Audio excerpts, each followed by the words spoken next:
Assalamualaikum warahmatullahi wabarakatuh. Halo teman-teman, gimana kabarnya? Semoga kalian semua sehat selalu dan semoga kalian gak bosan sama saya. Oke, di video kali ini saya mau sedikit sharing gimana caranya saya dalam mengerjakan soal ujian IPS topik. Karena ada banyak teman-teman di VT ya komentar, Bang gimana caranya dalam lulus ujian IPS topik, Bang gimana caranya dalam mengerjakan soal ujian IPS topik.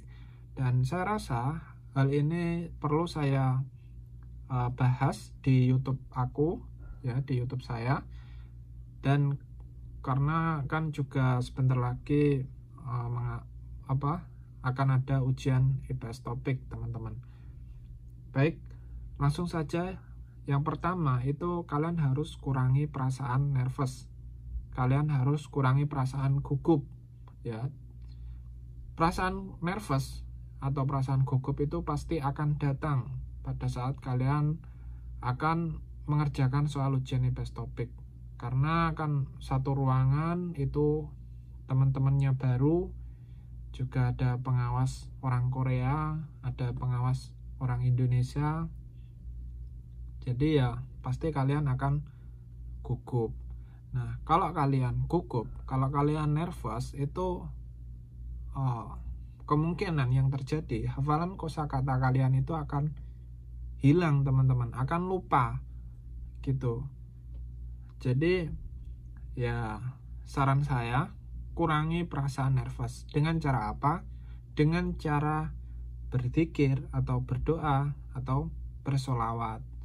Karena dengan mengingat Allah, hati kita akan menjadi tentram. Terus kemudian yang kedua itu baca doa sebelum mengerjakan soal ujian IPS topik.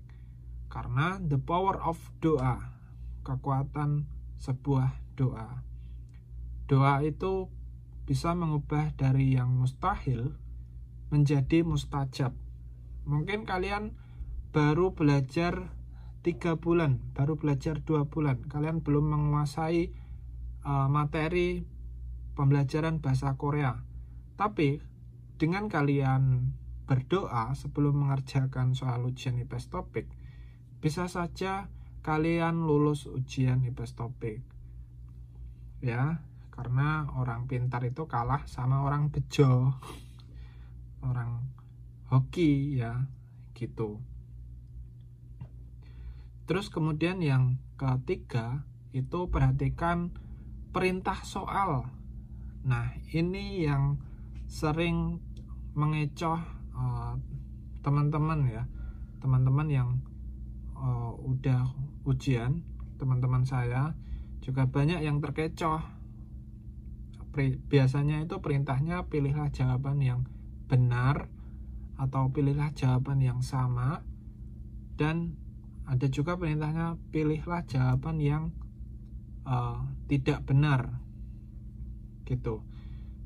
Jadi teliti ya, biasanya yang matnan itu yang benar dan matjian itu yang tidak benar. Nah, kalian harus teliti nih, jangan sampai terkecoh sama perintah soal. Terus kemudian yang keempat, jangan terpaku sama soal yang sulit. Kerjakan soal yang mudah terlebih dahulu. Apabila kalian terpaku sama soal yang sulit, waktu kalian itu akan habis. Gak ada waktu untuk meneliti jawaban kalian kembali.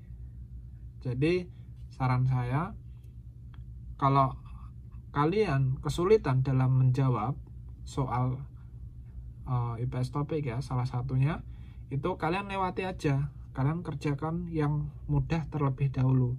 Yang masih ragu, kalian lewati. Gitu. Terus kemudian yang kelima itu teliti kembali jika ada waktu. Ya, teliti kembali jawaban kalian jika masih ada waktu. Gitu.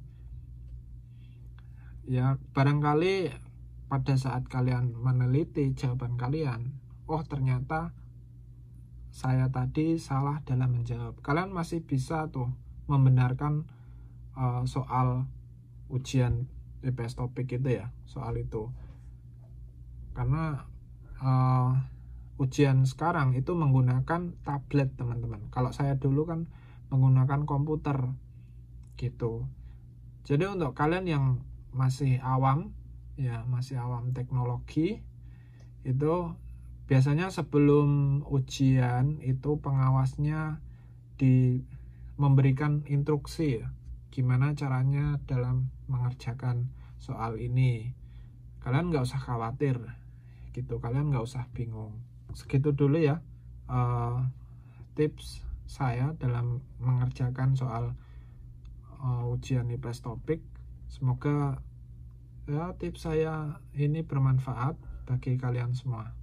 Oke, jangan lupa like, komen, dan subscribe channel saya agar saya lebih bersemangat lagi untuk membuat video-video yang menarik lainnya. Oke, wassalamualaikum warahmatullahi wabarakatuh. Terima kasih.